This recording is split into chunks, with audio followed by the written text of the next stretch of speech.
السلام علیکم ورحمۃ اللہ وبرکاتہ۔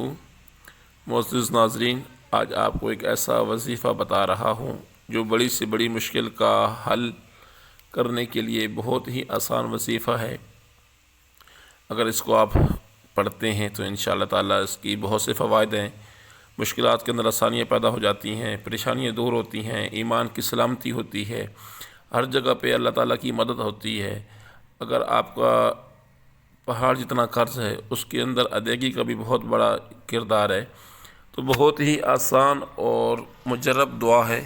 دعا آپ نے اس طرح پڑھنی ہے، اول آخر 9 مرتبہ درود شریف پڑھنا ہے۔ کوئی سا بھی درود شریف پڑھ سکتے ہیں۔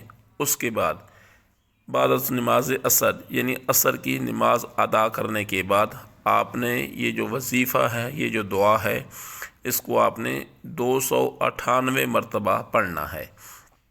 تو انشاءاللہ تعالیٰ آپ کی ہر کام کے اندر غیب سے مدد ہوگی۔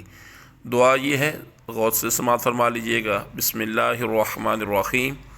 یا رحمن کل شیء ووارثہ وراحمہ یا رحمن، یہ دعا ہے۔ اس کو آپ نے بعد از نماز عصر 298 مرتبہ پڑھنا ہے۔ انشاءاللہ تعالیٰ یہ آپ دعا پڑھیں، وظیفہ کریں، آپ کی ہر مشکلات کے اندر آسانیاں ہوں گی۔ یہ وظائف کریں، دوستوں کے ساتھ شیئر کریں اور مجھے دعاؤں میں یاد رکھیں۔ انشاءاللہ تعالیٰ مزید ایسے وظائف کے ساتھ آپ کے ساتھ دوبارہ ملاقات کرتے ہیں۔